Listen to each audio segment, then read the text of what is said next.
அஸ்வத்தாமாவுடைய வம்சம் தொடர்ந்தது. அந்த அஸ்வத்தாமாவினுடைய வம்சம்தான் பல்லவ மன்னர்கள்.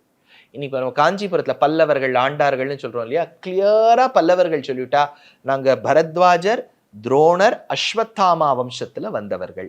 இதே ராமரோட வம்சம் இருக்கு பாருங்க, ராமருக்கு 2 பிள்ளைகள், லவன், குஷன்.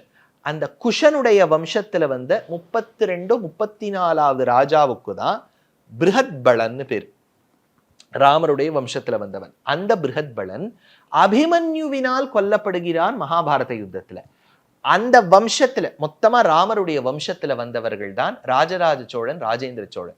அவர்கள் ஒரு கல்வெட்டிலையும் சொல்லுவா, நாங்க ராமர் வம்சத்துல வந்திருக்கோம், ராமருக்கு அப்புறம் இத்தனை ராஜாக்கள் இருந்தா நாங்க இத்தனாவது ராஜாவுடைய பிள்ளை.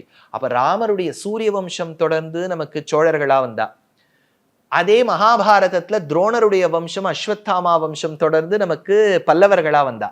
அப்போ மகாபாரத யுத்தம் முடிந்து இவ்வளவு வருஷம் நடந்து இவ்வளவு விஷயம் நடந்து இன்றைய காலகட்டம் ராஜாக்கள் வரை அந்த வம்சம் தொடர்ந்தது. சம்மர் வந்தாச்சு, எங்க கிட்ட விட்டுருங்க, நாங்க பாத்துக்கிறோம்.